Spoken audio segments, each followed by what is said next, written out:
Hello, greetings everyone. I welcome you all to this particular lesson. This is SchoolAt5, and I want you to follow me clearly and attentively. So this is a lesson that we are looking at. This is radioactivity, and I just want you to follow me attentively. So even as we get to start, I believe you've joined in, and I guess you are able to follow through everything that I'm discussing here.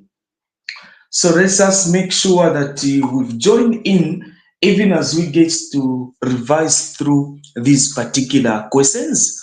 Those of you that don't know what School at 5 is all about, these are lessons, specifically revision uh, exercise or revision work that I get to give to the people that are under my online academy.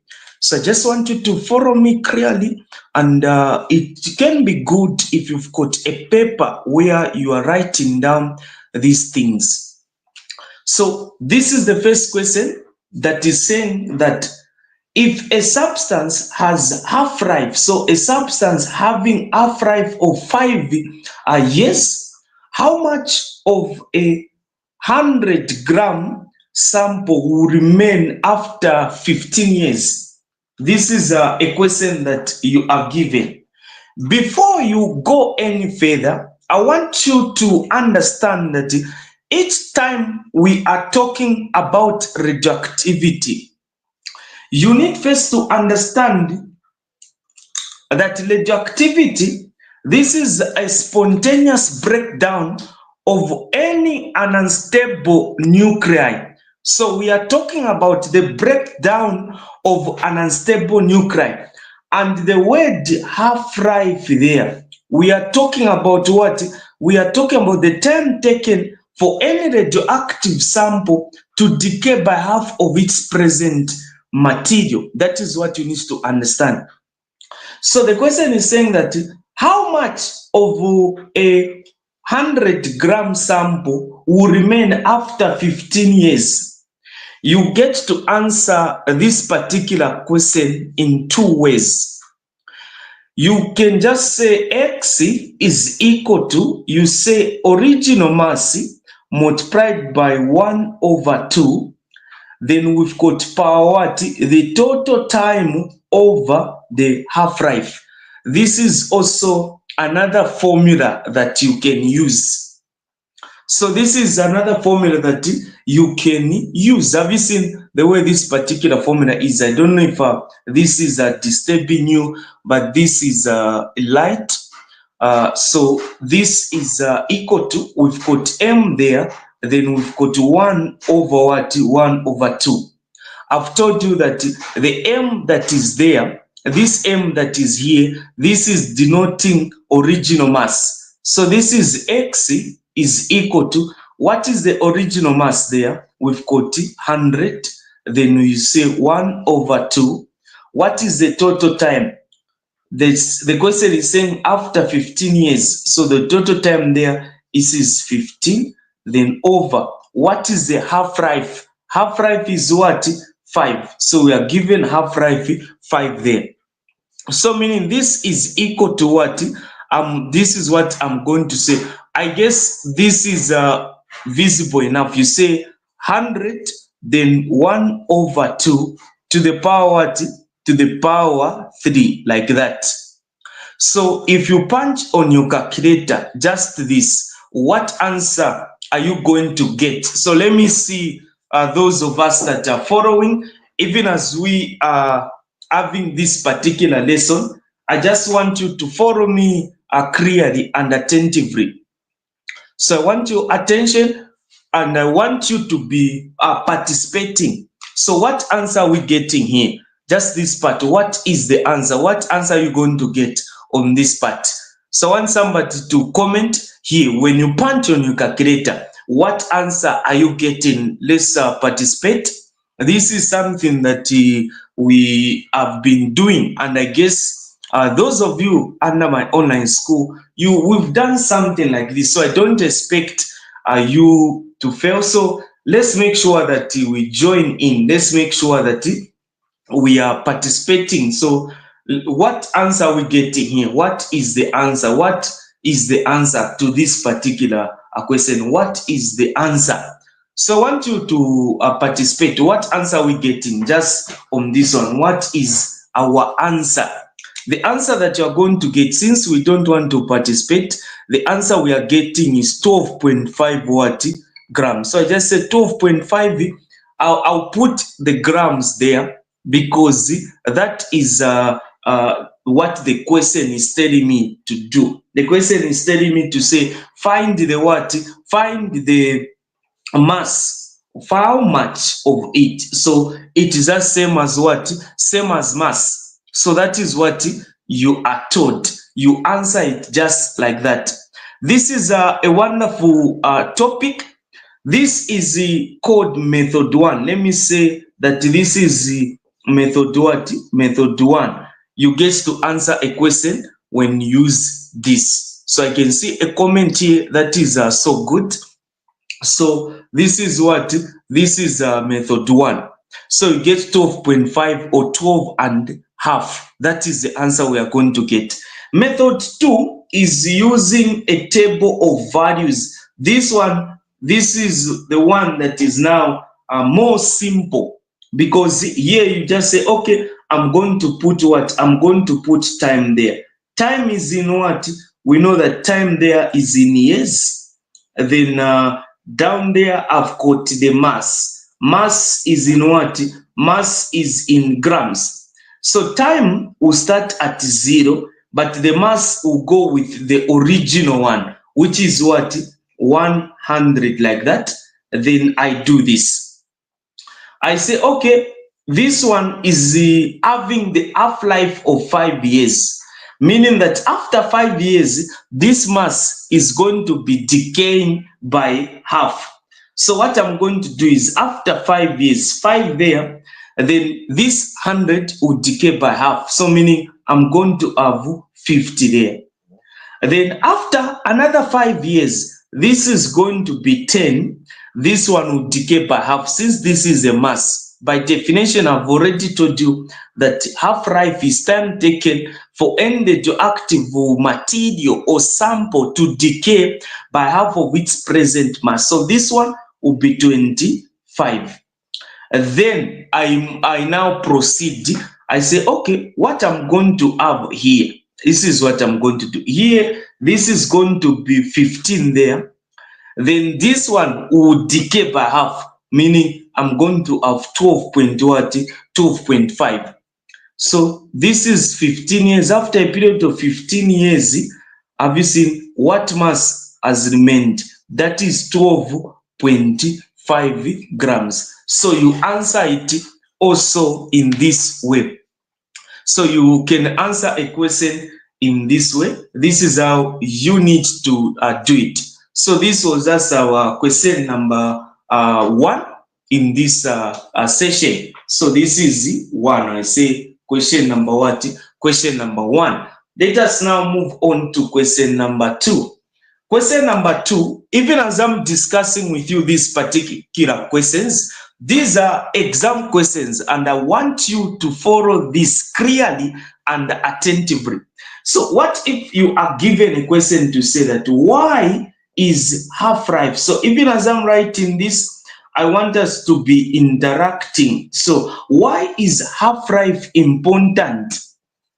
You are given this particular question. Why is half-life important in nuclear medicine? Why is it that half-life is important in nuclear what? Nuclear medicine. What is your answer? What can you say about this? So you are given this particular question. How can you answer it? Why is it, how important is half-life when it comes to nuclear medicine? What is the importance of half-life? So this same radioactivity decay. So we know that, okay, the time taken for any radioactive material to decay by half of its present mass. Now, Why is it important? This is a question that we are given. I want you to understand that this is important when we are talking about radioactivity. Radioactivity is important in nuclear medicine because this one gets to help us. So this one gets to do what? Gets to help us determine. So it determines how what? How long.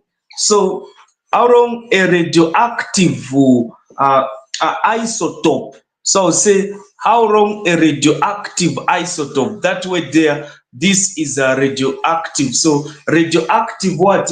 Radioactive isotope will remain active in the body. Will do what? Will remain active in the body. Will remain active in the body. In the body. This is the answer that we need to get. So this is how important half-life is. So when we are talking about half-life, you need to understand that this one helps us determine how long a radioactive isotope. I guess you know what an isotope is. When we are talking about an isotope, I know this light should not even disturb you or distract you. This is the torchlight that is reflecting here because of this body is too shiny. So this is what you need to get.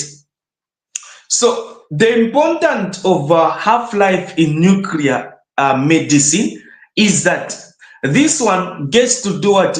Gets to help us determine how long a radioactive isotope will remain active in the body.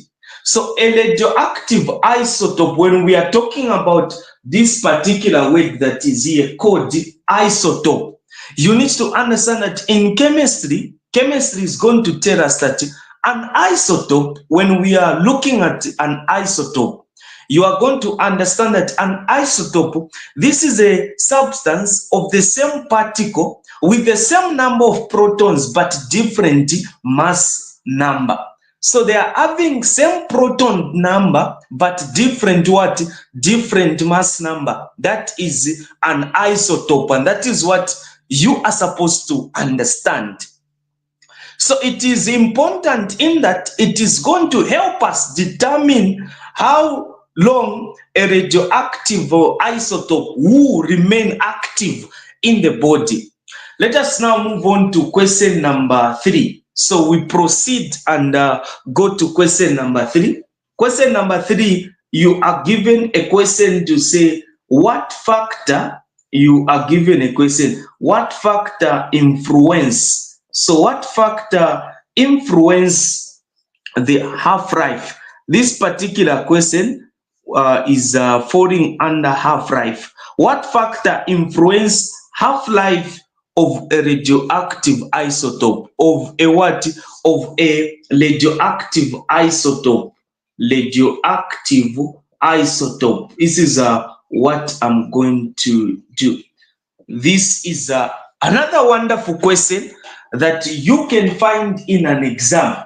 So how can you go about this particular question, or how can you answer it? How can you answer a question like this? How can you answer it?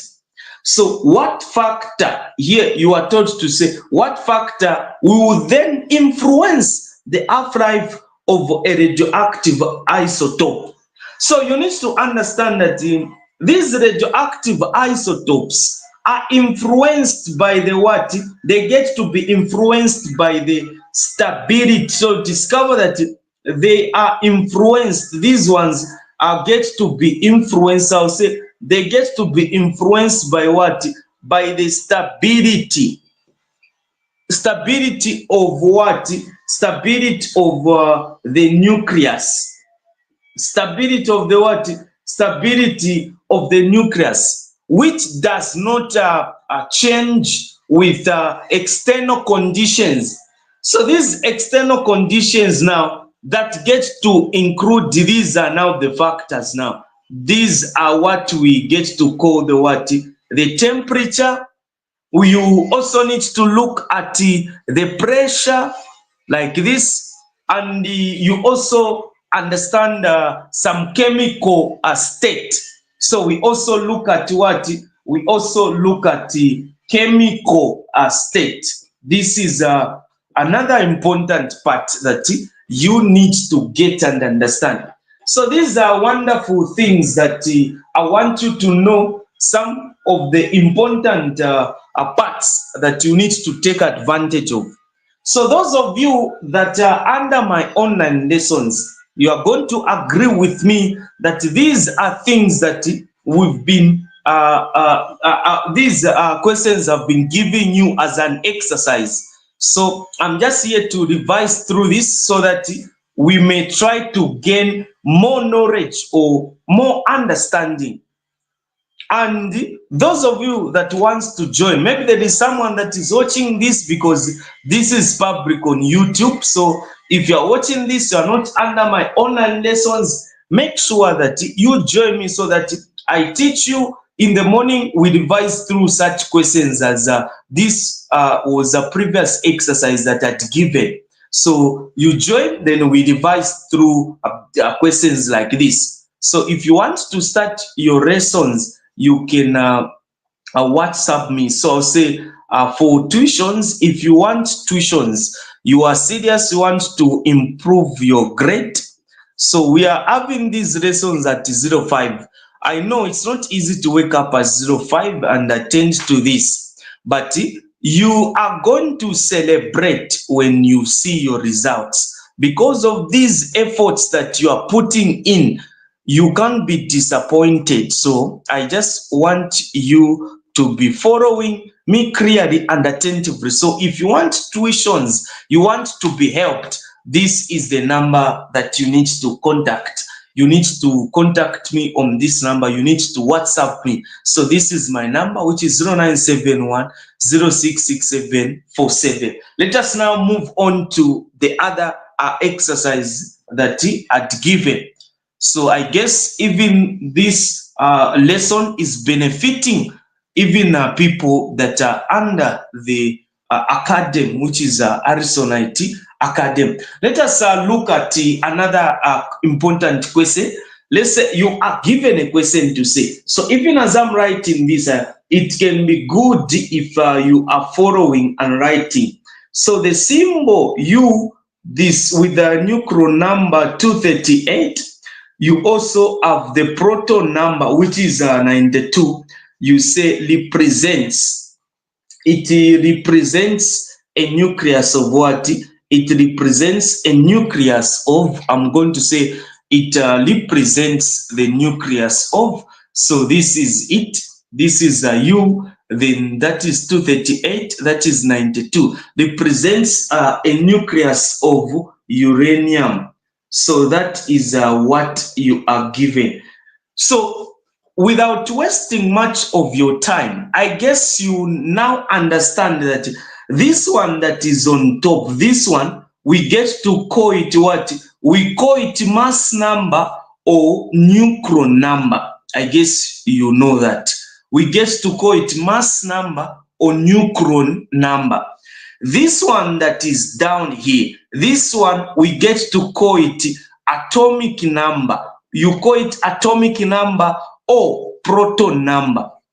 So these are things that we already know. I just want us to revise through, because you can find a question like in that kind, and you get to be you get to be disappointed. How come I didn't know about this? So this one that is smaller than the other one, it is called atomic number or proton number.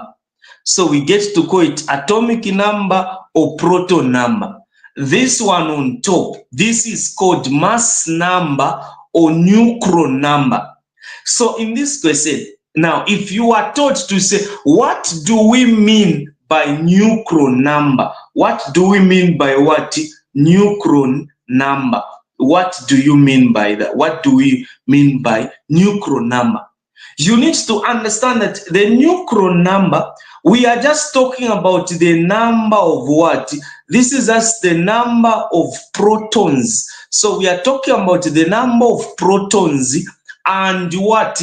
Neutrons. So the number of protons and neutrons. So I'm going to say the number of protons and neutrons in the nucleus. In the what?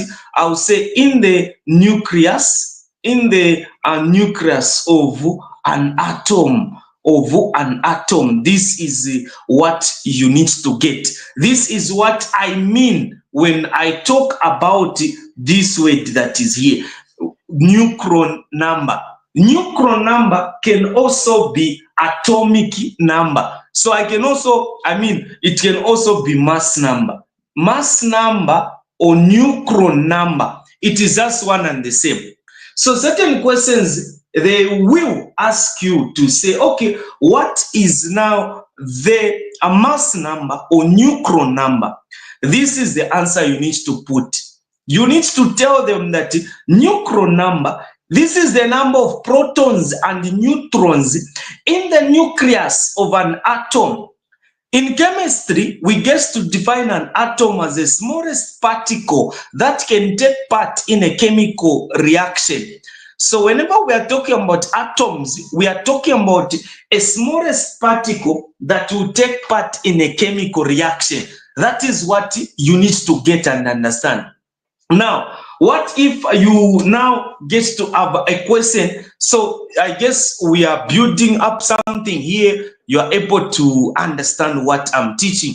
And I've told you that you need to have a book. Those of you under my lessons, you need just to have a separate book, and you need to write it as a SchoolAt5 book, because there you can divide it. Chemistry section, physics part, a biology part, you get to divide it so that when I'm teaching you, you won't disturb your notes, like the notes that I get to give when I'm teaching our online lessons. This is a separate program, and you need to have a book for this so that you are just revising through this book. You just name it SchoolAt5.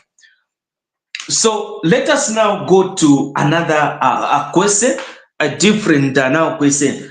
They are telling you to say that a nucleus, so this is a question, they're telling us to say that the nucleus of uranium, so I'll just put you, the nucleus of uranium, which is 238, decays. So it does what?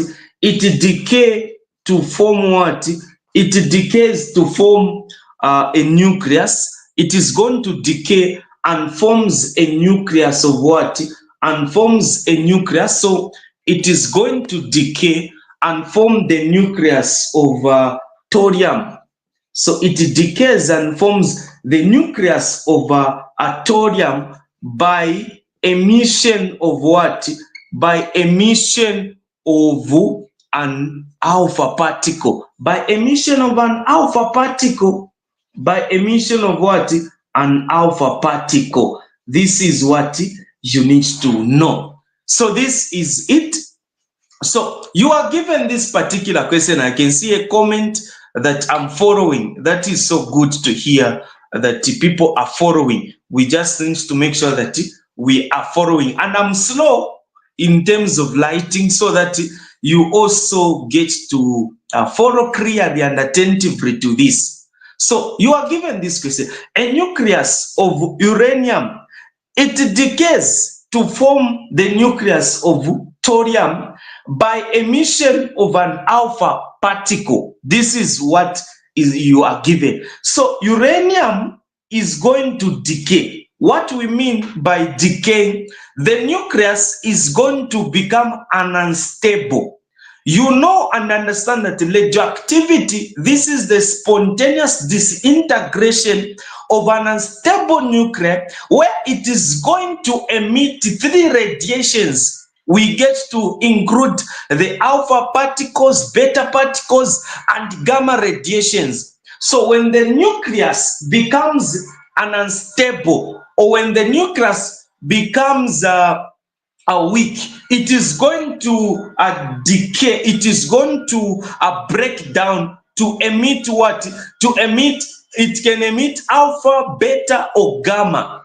So this is what is happening. Now, the first question, so I can see people saying following. So I want to see the people that are following. So you are now given a question. The first question here, I'm going to tell you is that a state. I'm going to say the first question is what? The first question is state there. So I'll say state there. Then first question I'll say state the proton number. State the proton what? Proton number of an alpha particle. Of an alpha particle. What is the answer here? What is the answer there? What is the proton number of an alpha particle? What is the proton number of an alpha particle? What is the proton number of an alpha particle? I want answers. I want to see if people are following. Now, what is the proton number of an alpha particle? So we need to be participating. So want people to be participating. What is the proton number of an alpha particle? We need to be quick in a response. Even as we are responding, we need to be so quick. So what is the proton number of an alpha particle?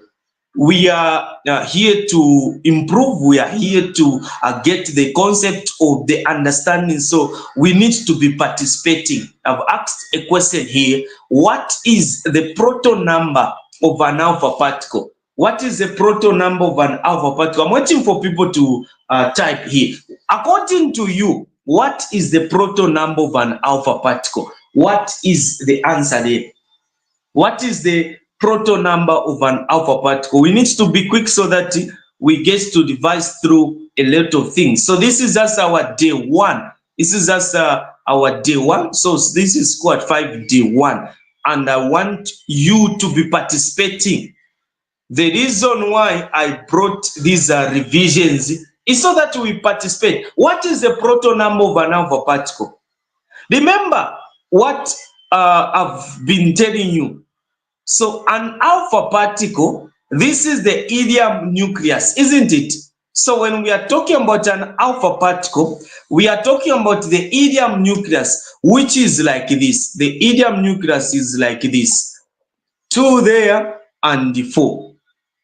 So here, what is the proton number? This is an alpha particle. What is the proton number there? The proton number is just the 2. You just say 2. That is the what? The proton number. Then we now go to the second question where they are telling us to say that what is the neutron number? What is the neutron number? How about this one? What is the neutron number of an alpha particle? Of an alpha particle, what is the answer there? These questions get to confuse people because they will now go to this question. Okay, the question is saying a nucleus of uranium forms when it decays, it is going to form thorium. So you start now writing these things. You say, okay, when it decays, this one is going to reduce by that. No, you need to get the concept. Here they are talking about an alpha particle, something which is not even related to this sentence that is there. So I can see people participating. This is so good. I can see answers here. This is so good that people are following. So it is what? It is 4. Neutron number is just the same as what? Mass number. And what is the mass number there? This is it. I've told you that proton number 2, which is also called the atomic number. This one, this is 4. Which is also called neutron number, or we get to call it what? We get to call it mass number. We are done with that. We now go to the next question. The next question, which is question C, we go now to question C. Question C is telling us to say that what is now the proton number? What is now the what? The proton number. So I'm going to say that what is now the proton number of what? Thorium. What is the proton number of thorium? On this question now, you need to know what we get to call the decay equation. You need to understand how things now get to occur. You discover that even as we are looking at this is the we've got uranium, which is like this. we know that it is having the mass number 238 and the proton number 92. So when it decays, and the good part is that in this particular question, we are even told that when it decays, it is going to form what? Thorium. So I put thorium there. So I put thorium. So alpha particle, another name is iridium. No. Alpha particle, by nature, that is an iridium nucleus. So you don't just say iridium nucleus, and that is not the other name for alpha particle. No, it is an iridium nucleus. So if I was to tell you what is an alpha particle, that is the nucleus of iridium. So when we say that the other name for alpha particle is iridium, no, then we are not getting the point. So now this is thorium. So when uranium decays to form thorium, we understand that the mass number decreases by 4. So the mass number is going to decrease by 4, isn't it? So this one is going to decrease by 4. We are going to have 234. Then this one decreases by 2. So 92 minus 2, you are going to get 90. Then you put plus iridium nucleus 2 there and 4 on top, like that. So I've seen an answer here. Somebody has already answered this particular question C. The answer is 90, which is telling us to say proton number of thorium. Some of you went to the periodic table where you now had to check what is happening. Radioactivity is all about forming isotopes. So when you just say, okay, let me go on the periodic table, I check the proton number of thorium, you discover that you may even end up getting an answer which is not even there. So here we say, okay, D, well, let us now look at the last question is saying we state the neutron number. We state the what? We state the neutron number. Neutron, I'll say we state the neutron number of an neutron number of thorium. So what is the neutron number of thorium? I guess these are simple. I want everyone to be participating, but it is more like some people don't want to participate. What is the neutron number? These are the same questions that you are going to find in your exams. So I want you to get what I'm teaching. What is, I can see an answer here. This is what? 234. According to what we've done, the answer is what? 234. So I just write there 234. But if you use a periodic table, you check, you may find a different answer there. So according to what we found, the answer there is what? 234. That is the neutron number. So I've seen some people have not joined. So I repeat on D. D is saying state the neutron number. Neutron number is that one that is there. This is called the neutron number. This one 90, the one down here. This is called the atomic number or proton number. So this is what we are supposed to know. This is something we need to get and understand. So this is where we are going to end from. And I guess you've seen how we've revised through these particular questions. So if questions are to come in an exam, this is how you are supposed to answer them. And this is how you need to be revising through. So I guess you've written these particular questions, and I guess you've understood this. Even as we attend to lessons this evening, in the morning, we shall also revise through them. So you just need to make sure that you are checking through these questions, you are revising through them, because we are going to look at good questions together. So we'll look at good questions together, and you just need to be committed. You need to make sure that you wake up at 05. We revise through these particular questions together. So those of you that are not under my lessons and you want to join me, you want to start your tuitions, it is done at an affordable fee. So you can WhatsApp me on this number. So this is my WhatsApp number, which is +260971006. This is my number. 06, I'll say 06 06 6747. This is my number. So this is where we end from. See you tomorrow, even as we get to revise through mathematics. So tomorrow we are revising through mathematics. We are going to revise through mathematics tomorrow. So today we've done physics. Tomorrow, exactly 05, we revise through something which is mathematics. Thank you so much for joining in, and let's keep studying. Those of you that still have time, study some before you start doing other activities. Thank you so much. See you tomorrow.